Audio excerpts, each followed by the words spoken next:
Welcome to the Weird, Wild, and Wonderful podcast. My name is Miranda Bailey Peets. I am the Communications Director at the Illinois State Historical Society. And today I'm joined with Mollie Perrot, who is the Executive Director at the Ottawa Historical and Scouting Museum. And welcome to our crazy podcast that we got going on here. Thank you. Pleased to be here. Yeah.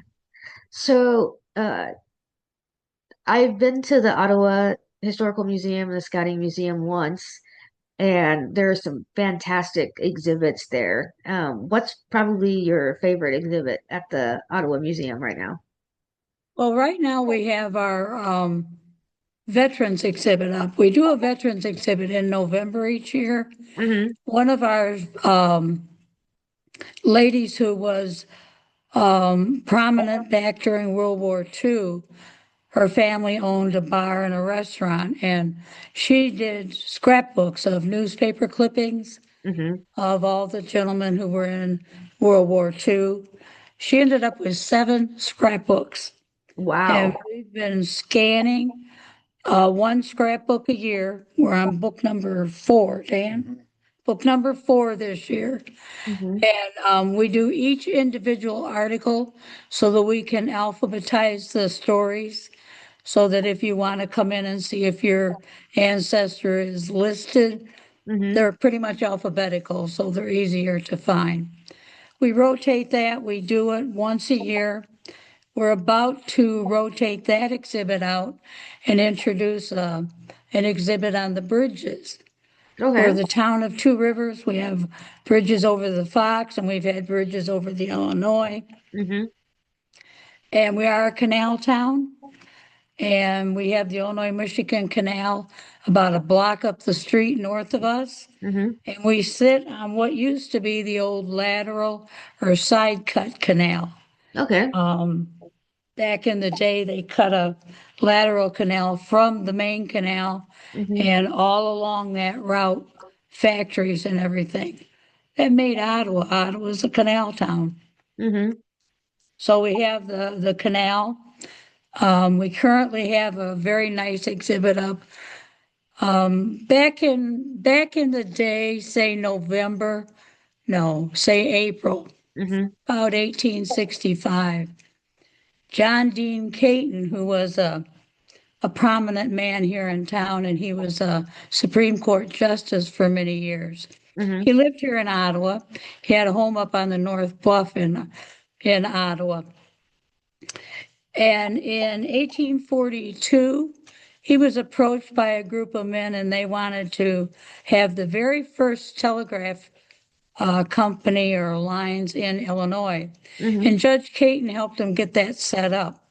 Don't think that man ever went at anything half measures. If he was going to be involved in a telegraph company, he was going to learn to be a telegrapher. And he did so. Hmm. He had a telegraph relay station set up in his home up on the North Bluff.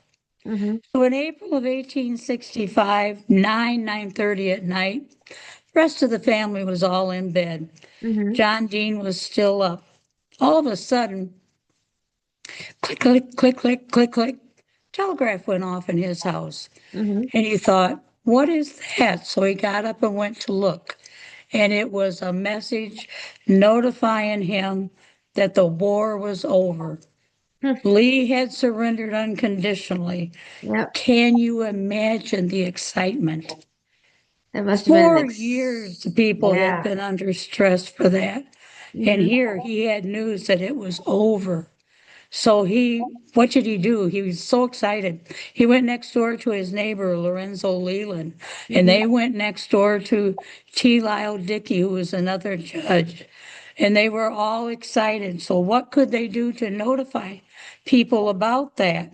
Hmm. So they decided that they would set up. Now their homes were on the North Bluff, kind of in a row. Hmm. They decided they would each set up a bonfire at their homes. And they did that. Hmm. And so when they did that, they notified a few people downtown. Then the church bells started ringing. Hmm. Well, that certainly got people's attention. Oh, church bells are going off. There must be something happening. Yeah. And word spread all across through town and up on the South Bluff. And on the South Bluff, John Hossick, he was excited. He noted abolitionist. Mm-hmm. So of course he was very excited the war was over. So he set up a bonfire. So here you have bonfires on the North Bluff, the South Bluff, Mm-hmm. bells ringing downtown in the churches. Before long, every church in town had its bells ringing. Mm-hmm. People gathered downtown. They were all excited. Group of those people went up on the bluff to Judge Caton's home, and Judge Caton and T. Lyle Dickey gave very inspiring speeches. Mm-hmm. So that was how Ottawa discovered that the Civil War was over. They ended up, they celebrated all night long. They suggested that everybody light up a fire of some sort in their homes the next night, Mm-hmm. and town partied hardy. Yeah. I think that's a cool story. So Yeah. we have a small exhibit that we set up about that, and Dan, Dan, stick your head over here. Yeah, hello. This is Dan Schott. He's my assistant here at the museum. Mm-hmm. He's a secretary for the board. He does a lot of helping with me, but Mm-hmm. he used AI for the first time. We have some really cool shots of Yeah. what those bonfires may have looked like. But that's one of our cool stories that we've got up right now. We have an exhibit that stays up all the time about the radium dial. That's Yeah. one of Ottawa's historical things. Um, a 1922 town called Radium Dial came to town, Mm-hmm. and they rented space in the old high school building downtown on Columbus Street, set up their business, and they hired a lot of young girls. They Mm-hmm. paid them very good money, and they painted watch band faces and um, clock faces Mm-hmm. using radium paint. And we lost 11 of our citizens due to radiation poisoning from that. We have a monument down the street about 2 blocks from here Mm-hmm. commemorating those ladies. Yeah. So I those think. are some. And then on the scout side, we actually started out and we opened up in 1997 as the Ottawa Scouting Museum. Ottawa was the home and is the final resting place of William Dixon Boyce, who was the founder of the Boy Scouts of America. And so we seem to be a natural place for a scouting museum. Mm-hmm. So we have scouting memorabilia from Girl Scouts, Boy Scouts, Campfire, Lone Scouts. Mm-hmm. Now, Lone Scouts was a program that W.D. Boyce incorporated the Boy Scouts of America on February the 8th of 1910. Mm-hmm.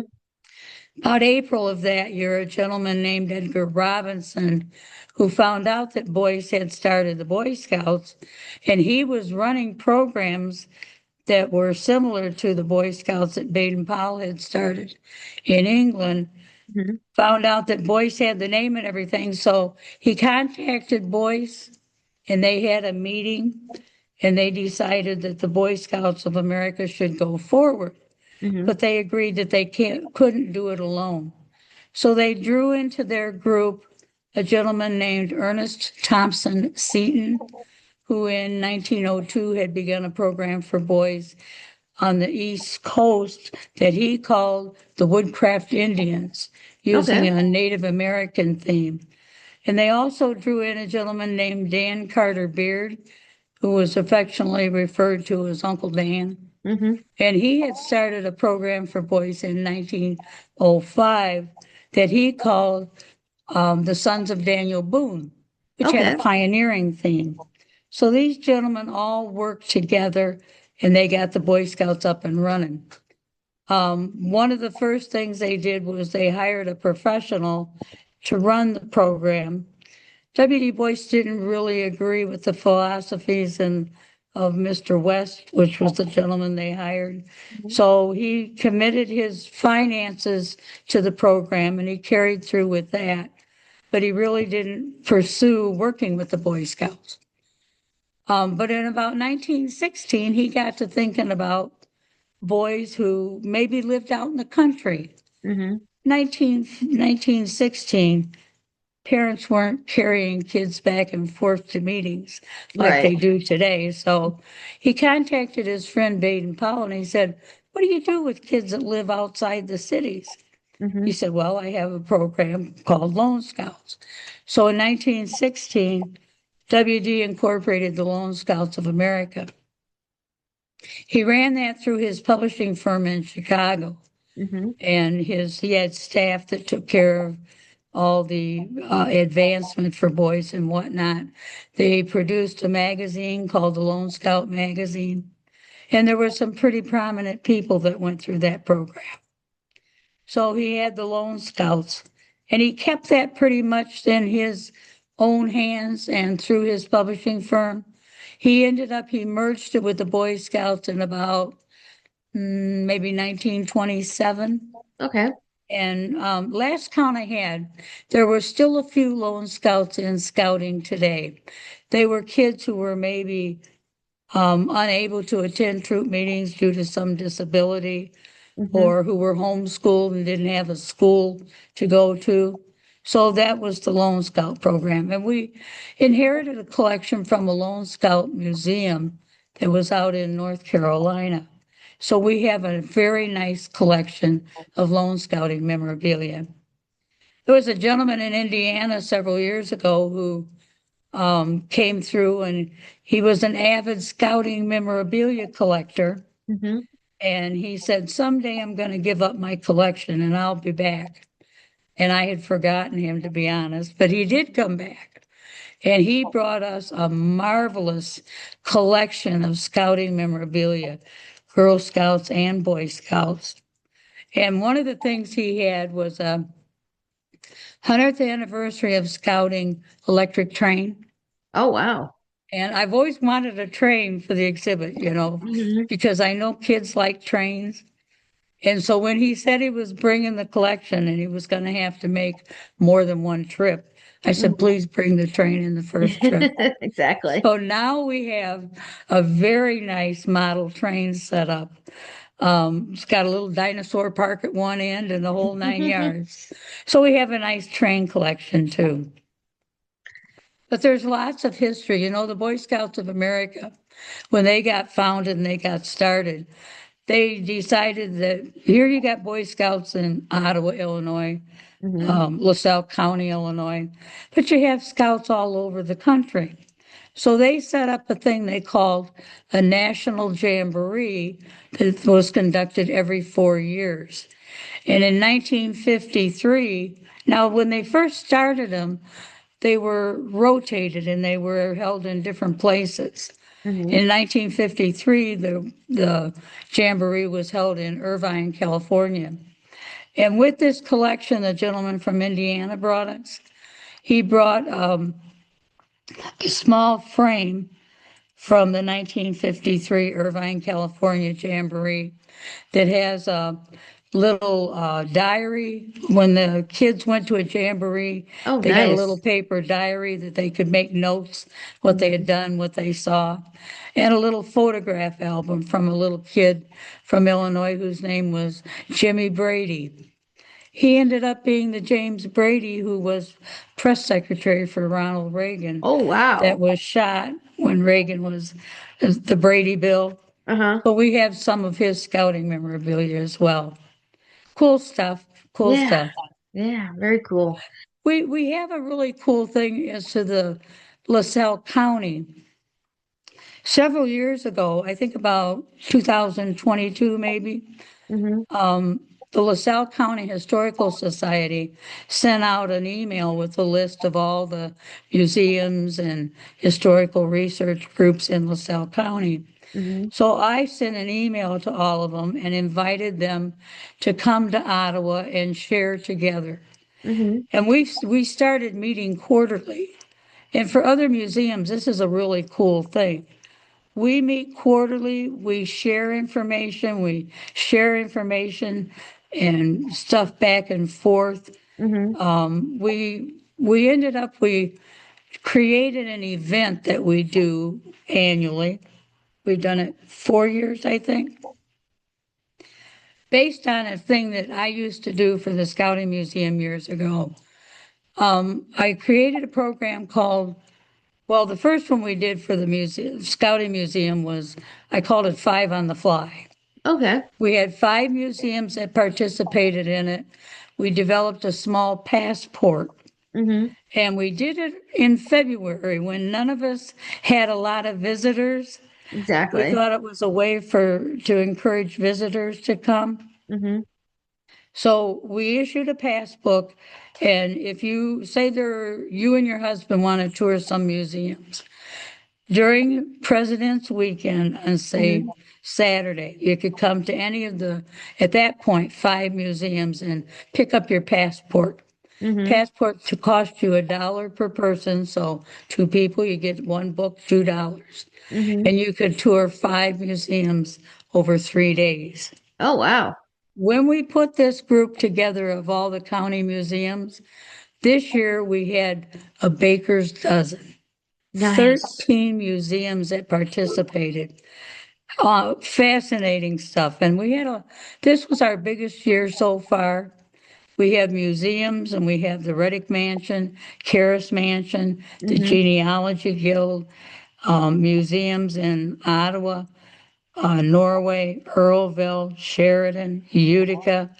It was wonderful. So that's a cool thing to draw visitors. Now, admittedly, it's Mm-hmm. not a moneymaker, Yeah. but it gets exposure for the museums and it gets Mm-hmm. people out to visit you. Yeah. So, It generates a lot of interest. yeah, it generates a lot of interest. Mm-hmm. So we have the passbooks. And then one of the other things that we've got going on is our museum just completed its first historical documentary. Okay. We created a documentary about William Hervey Lamb Wallace, who Okay. was a Civil War general. Mm-hmm. He lived here in Ottawa. He had a beautiful home up on the North Bluff, in between T. Lyle Dickey and Judge Caton's old homes. And the home was recently purchased by Jay McCracken and his wife, Mm-hmm. and they redid it, refurbished it. So we did filming in the home, Oh, in front of a fantastic. fireplace. But we told William Hervey Lamb's story. Mm-hmm. And we got really a very good reception with that. Mm-hmm. And we're in the midst of producing our second documentary, which is called No Apologies. Mm-hmm. And it's about a gentleman named John Hossick that I mentioned to you, lived up on the North Bluff. Mm-hmm. He was a noted abolitionist.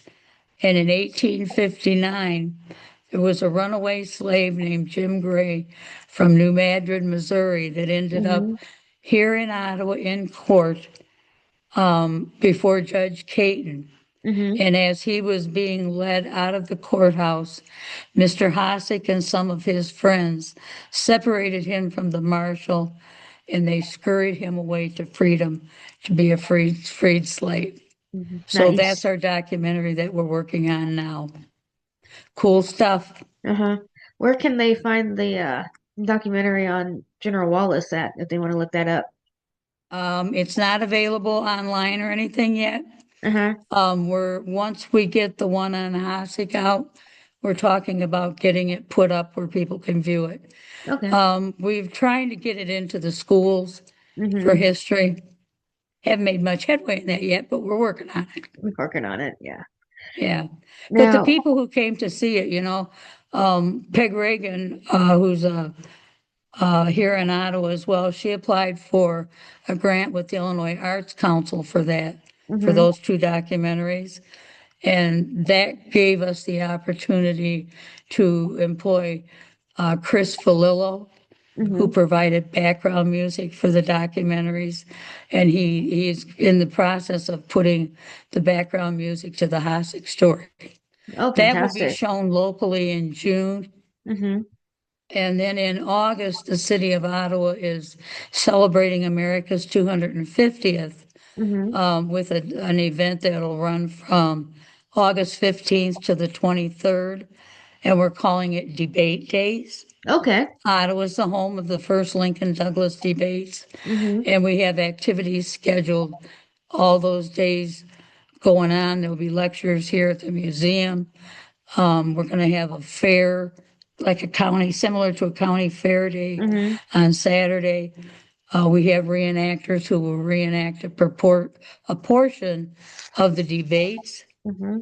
on Saturday and possibly current debates as well. There'll be a big parade on Sunday, the 23rd, to culminate. Mm-hmm. And we're going to do a thing here at the museum for the first time.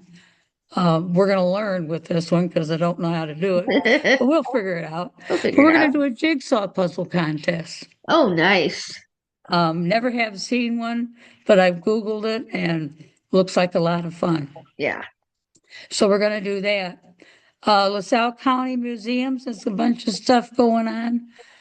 They're working on an exhibit for local state parks. Mm-hmm. With our Hasek documentary, we employed some of our partners with the LaSalle County Museums Group. Mm-hmm. Alex Rabson from the Mendota Museum has a segment in our Hasek documentary with abolition. He has information on the abolitionists. Bill Hickok's father, Mm-hmm. he was a noted abolitionist. David Reed from the Streeter Historical Association did some verbiage for us on Ralph Plum. Uh-huh. Amanda Carter from the LaSalle County Historical Society. She got us in touch with a gal who has worked with the Ebersol Diaries. Mm-hmm. LaSalle County Historical Society has, I think, 67 diaries by a gentleman named Amos Ebersol, Okay. who lived here in Ottawa. They have been scanned and transcribed Mm-hmm. and are wonderful sources for life in the 1800s and Mm-hmm. locally. Mm-hmm. And he was an abolitionist, so there's local information directly about activities of the abolitionists here in town. Fantastic. It's all cool stuff. Yeah. Now, how did Ottawa become the first site for the Lincoln Douglas debates? Well, at the time, Ottawa was the county seat in LaSalle County. There were Okay. a lot of prominent politicians here, and the newly formed Republican Party, T. Lyle Dickey was a friend of Abraham Lincoln's, Mm-hmm. and actually W.H.L. Wallace was the one who has correspondence inviting Lincoln and setting up the timetable and everything. So I think the political people were the ones responsible for getting Lincoln here. And Lincoln had been in town and was a friend here to a lot of people. Mm-hmm. Appeared in court here. In fact, it's kind of a funky story. He and Stephen Douglas argued a case in the court here before Judge Caton, and he chastised both of them, told them they really didn't do a very good job. Yeah. If you only knew how it would turn out. Yeah. Ottawa's been home to some other really interesting characters. There was a gentleman named John Looney who was from Ottawa. Mm-hmm. John Patrick Looney. He was born in 1865 here in Ottawa, and he grew up. He actually got a law degree and became an attorney. He ended up out in the Quad Cities. Mm-hmm. And have you ever seen a movie called The Road to Perdition? Uh-huh. Well, the character in that was played by um, Paul Newman Mm-hmm. was based on John Okay. Looney, yeah. So he was quite a character. And then there's another movie. Did you ever see a movie called The Newton Boys? Mm. Matthew McConaughey. Okay. Good movie. And it's based on some brothers. I think there were four of these brothers, and this is a true story. And they were back in the 20s, Mm-hmm. they were thieves, robbers, what have you. Mhm. and they did all kinds of robbing and thieving.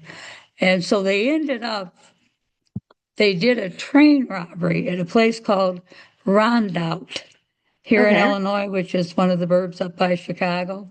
Mhm. Biggest train heist in history. They got like $2 million, which would be equivalent today's money to about 2750,000 rather, Mhm. 27 million. Mhm. 2 million they walked away with, which is equivalent to about 25 million today. Uh-huh.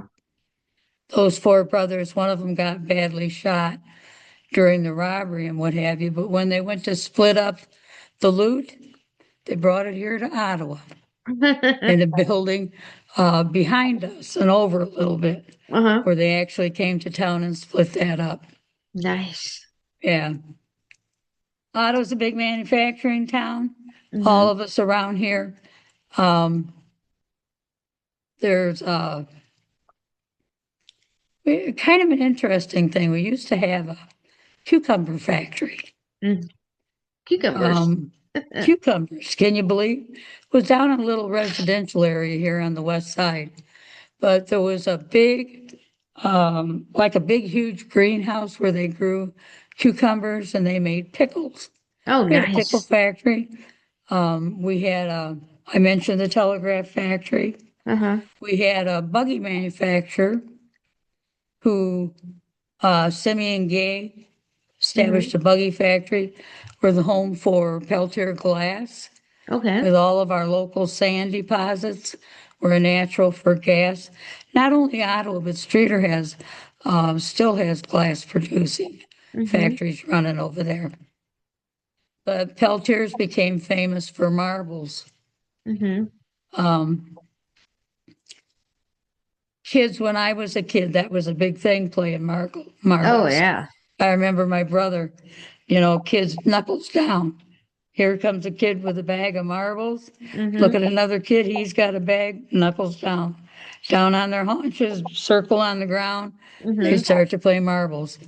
Boy Scouts of America for Cub Scouting, they Mhm. used to have a program where kids could do different kinds of programs outside of scouting and Mhm. get recognition for it within scouting. You could earn a belt loop for learning how to play marbles. Nice. Cool thing. So, All kinds of stuff.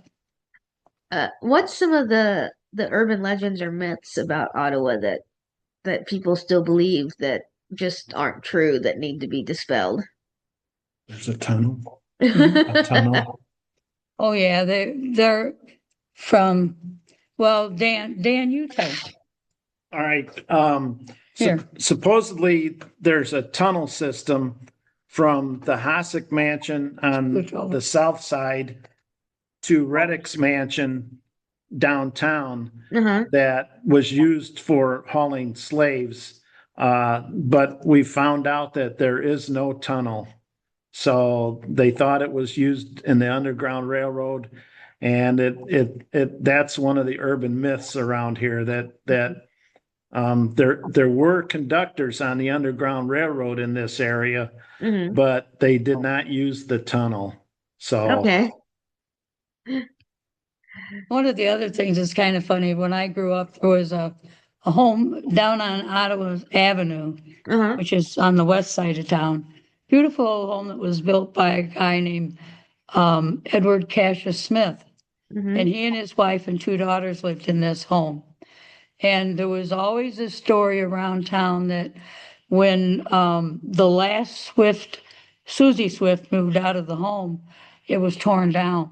Hmm. And it was always said that it was in the will that Edward Cassius Swift didn't want anybody but a Swift living there. Hmm. So I went and hunted up the will. Not true. Not true. Not true. He may have said it verbally to Hmm. his daughters, but it was not in the will. It's so funny how those stories get brought up and then passed down. Misconstrued. Yeah, misconstrued and then passed down as fact, generation after generation after generation. Those always, those stories and towns always fascinate me the most is the urban legends that people still cling to. There's the one also that Ottawa could choose to have the courthouse Or the U of I. or the University of Illinois, and we chose the courthouse. Oh my That's gosh. not true either. That's not true either. But that's always been thrown around. People lament that we didn't take the U of I. Yeah. Really wasn't offered. Yeah. So, all right. Well, if people want to come visit the museum, where do they go to get more information, and what are the hours? We're open Thursday, Friday, Saturday, Sunday, and Monday between 10 o'clock and 4 o'clock. Okay. We're closed Tuesdays and Wednesdays. We're located at 1100 Canal Street in Ottawa. Okay. And do you guys have a website people can visit? Yeah, Ottawa Historical Scouting Museum. Fantastic. Facebook page too, under Ottawa Historical and Scouting Heritage Museum. Got a lot of pictures posted out there. Fantastic. Well, thank you so much for joining us today. Thank you for letting us. Nice to meet you, Miranda. Thank you. Nice to meet you. Okay.